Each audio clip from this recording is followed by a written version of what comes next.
Jeremy Crow here. In this video, I wanted to talk to you about open source, decentralized initiation.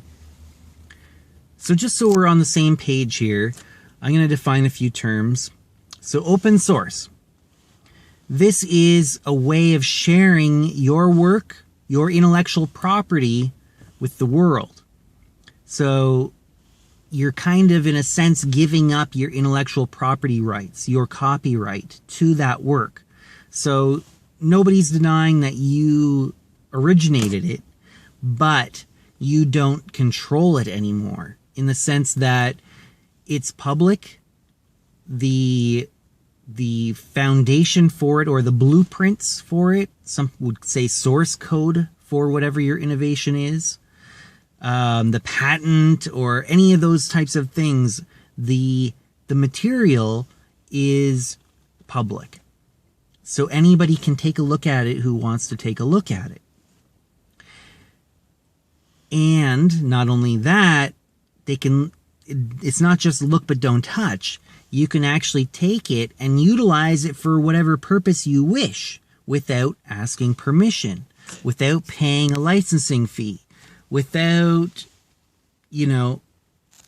worrying about breaking a law, a piracy law, or being run afoul of copyright law. You can utilize it. You can not only utilize it as it's being presented, but you can innovate on it. You can modify it. You can even just take just a portion of it and utilize it in a different project altogether. And all of that is totally okay if it's published as an open source project. So this is very common in the software development community. And that's actually where open source originated from. So people would code something, create some sort of program that would do some function, and then they would make it open source. They would publish it to the community open source so that anybody can utilize it in whatever project they want. They can take that code, they can change it, they can use it in other things, whatever they want. So that concept has been applied to a lot of different things since then. And now the next concept that I wanted to talk to you about was decentralization. So that's exactly how it sounds. Decentralized anything means that there's no single point of failure, really. That's essentially what it is. And there's no authority controlling, locking it down kind of thing. It's distributed. And that can mean physically distributed and otherwise.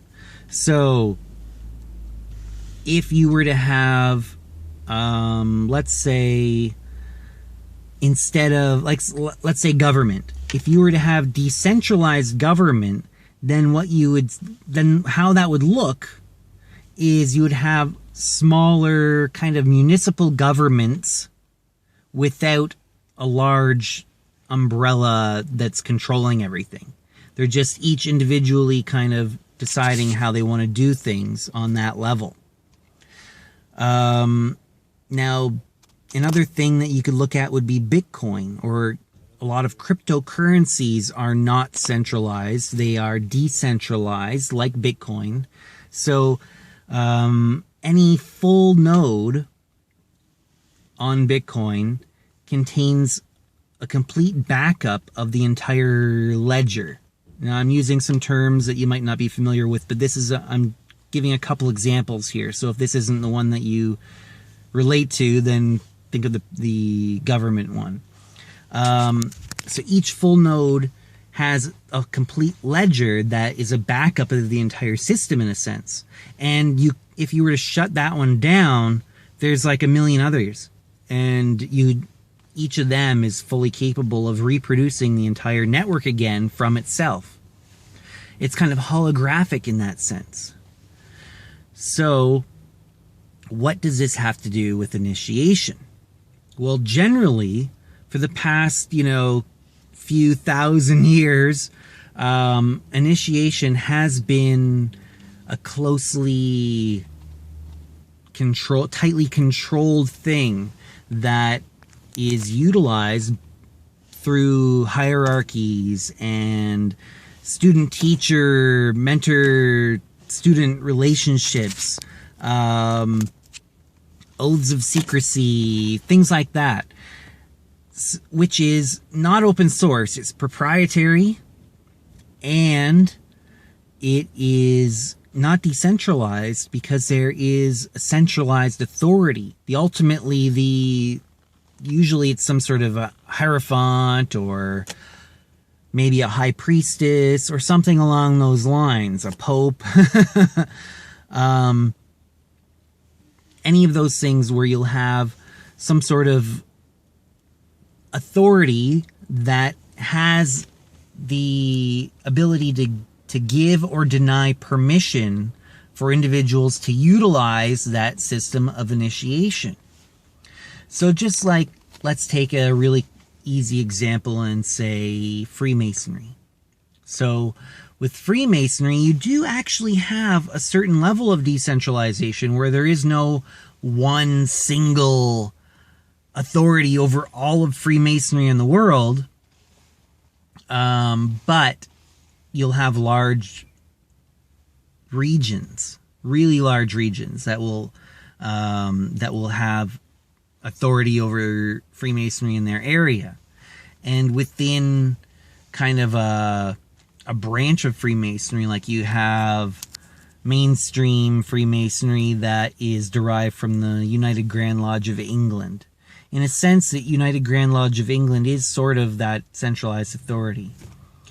Now, even if you bring it down to a lower level, you do still get these centralized authority levels just on a smaller scale as you go down the hierarchy. So you'll have, say, for example, a Grand Lodge on a state level in the United States, for example. So you'll have like New York State Grand Lodge, and they are the ones that would give permission for a new Blue Lodge, a new local lodge to start. And if you don't have permission, then you can't start one, maybe Freemasonry is not the best example because there's so many different forms of it, but let's say the OTO, the Ordo Templi Orientis, the organization that Crowley joined and became the head of and rewrote all the rituals for. The Ordo Templi Orientis is sort of a Masonic type esoteric organization, and there is the Caliphate. So the hierarchy, the ruling hierarchy of the OTO decides when somebody is allowed to become an initiator. They are the ones that give that authority to an individual to allow them to initiate new members. They also give charters for local lodges. So that centralized authority, the outer head of the order and their council will decide on whether or not a local area, a group of members, can found their own official body. They don't call them lodges, but there's a couple different levels. It's camp, oasis, that kind of thing. You need permission. So that's not open source. And it's not decentralized either, clearly, because there is that centralized authority. And this is the way that initiation has been working for a very long time. Basically, it's the standard model. And this is to the point where it's so standard that when I try and talk about open source decentralized initiation, and I've given examples to people, they'll be like, well, how do we know if somebody's a member or not? And what are the modes of recognition? And how do you test whether or not somebody's actually initiated? And I hear other questions like, well, how do you stop somebody from changing the rituals? And you don't. You don't stop them. You allow them that permission to change it. So you're giving up that control of what happens to it. In a sense, it's like having a child, where you put in the initial effort and the initial kind of spark for that, and you nurture it to a point where it can grow and develop and innovate on its own. And then you have no control. You could still maybe have an influence, but where it goes ultimately is not up to you anymore. And that's where a lot of people get lost in this, because they're like, oh, well, if I create an esoteric order, I want to be able to control it.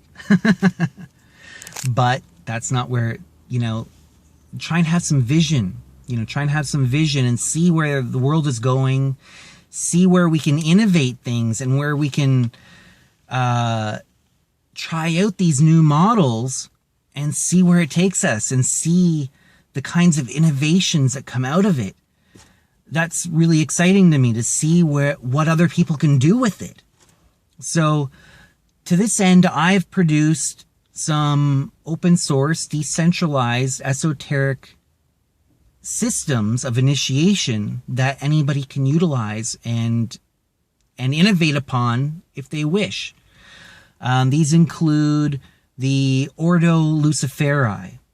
So now if you go to ordo-luciferi.org, and I can put the link below in the description of wherever you're watching this, and then go to the initiation page and scroll down, you'll see the first degree self-initiation rite into the Ordo Luciferi, the Luciferian order.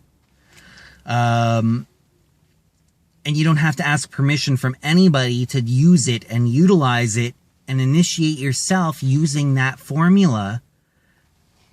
And you can innovate. You can change it if you want. You can elaborate upon it if you want. But what that is I built that around the formula of the alchemical process. So the process that takes lead and turns it into gold, you're doing that symbolically on yourself when you perform the Ordo Luciferi Incipio ritual. Another open source, decentralized, esoteric order that I've founded was the Ziggurat of Enki. Now this is a Sumerian, Babylonian-based esoteric order that's somewhat along the lines of Freemasonry or the OTO, but it is based, like I said, the main central myth of that is Sumerian or Babylonian, Mesopotamian. And the first initiation rite is available to anybody who wants to check it out. If you go to jeremycrow.com, and you'll see right at the top of the page, on the main page, you can join my newsletter, or you can sign up to receive my newsletter. And when you do that, you put in your name and email, and then once you've confirmed your email address, you will receive another email that has a link so you can download the free ebook of the source code, essentially, for the Ziggurat of Enki's Descent of Ishtar rite. So this ritual reenacts the descent of Ishtar into the underworld, where she encounters her sister Ereshkigal, the Queen of Hell, and comes back, returns back. It's very similar to the whole Dante's Inferno narrative. It's very similar in that way. And there are actually countless examples of this type of pattern. And this is one way that you can experience it, by utilizing that ritual. Now, the ritual, as presented, requires 5 people to perform. So you have the candidate for initiation, and you have 4 officers. And now it can be modified.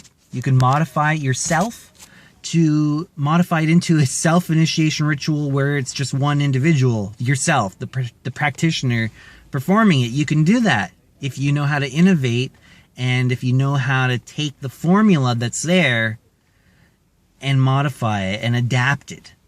And you're allowed to do that. There's nobody stopping you. There's nobody asking you for dues to be a member. There's nobody saying, oh, you have to do it this way specifically, the way that it's written. And there's nobody saying that you can't open up your own lodge using that ritual. Now, what I would recommend if you were going to open up a lodge using that ritual is get the people together and then rotate through the roles. So you'll have to perform it 5 times in order for each person to have gone through every single one of those roles. But now, at that point, once each of you has done it once, then you've all done all 5 roles, and now you have a lodge where if somebody else comes in, you have an experienced foundation, and you can bring them in and initiate them, and they can start rotating through the roles too as you perform the ritual multiple times. Now, you don't have to wait for another person to come in to do it again.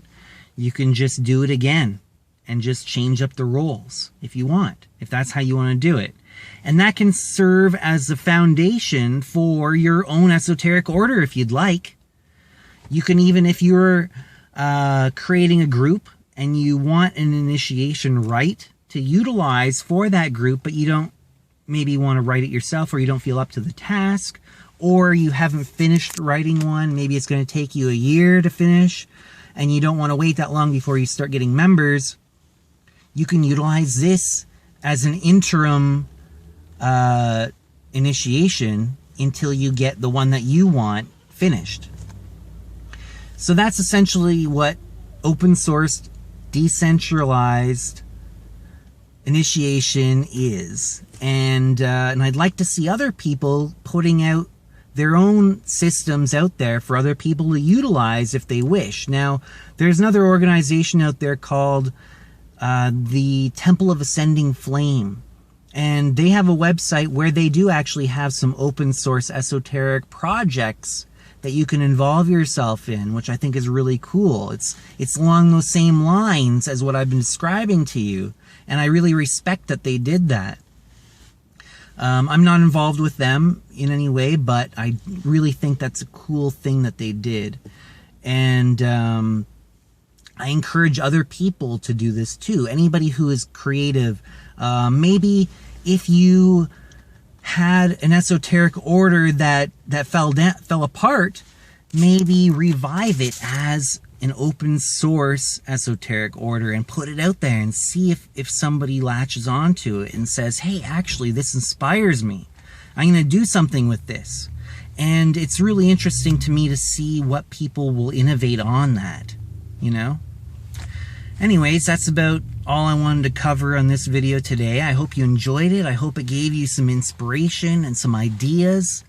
And I hope you'll actually go and check out that Ordo Luciferi self-initiation and that Ziggurat of Enki Lodge initiation, and do something with it. And let me know about it, please. I'd love to hear about it. You don't have to.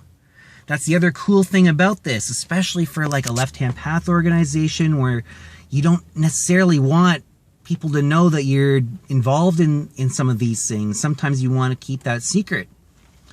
You don't have to let anybody know except for the people that are directly involved, because you don't have to apply for permission from anyone else. You don't have to register with some centralized authority. Nothing like that. So you could actually create a temporary autonomous temple at, say, a conference and initiate some people and then dissolve the temple. And that's the only time that particular lodge or temple existed in a moment and place in time to do its work, and then it was no longer needed. So there's that too, that level of flexibility. And I'm sure there are applications that I haven't even thought of. That's one of the really cool aspects of open source. So I'd like to hear your thoughts. I'd like to hear if you've actually participated in some of this already, because some of this has been out there for a while. And yeah, if you like these videos that I've been putting out, I encourage you to subscribe or follow, or wherever, subscribe to whatever it is you're watching this video on, so that you get a notification every time a new one comes out.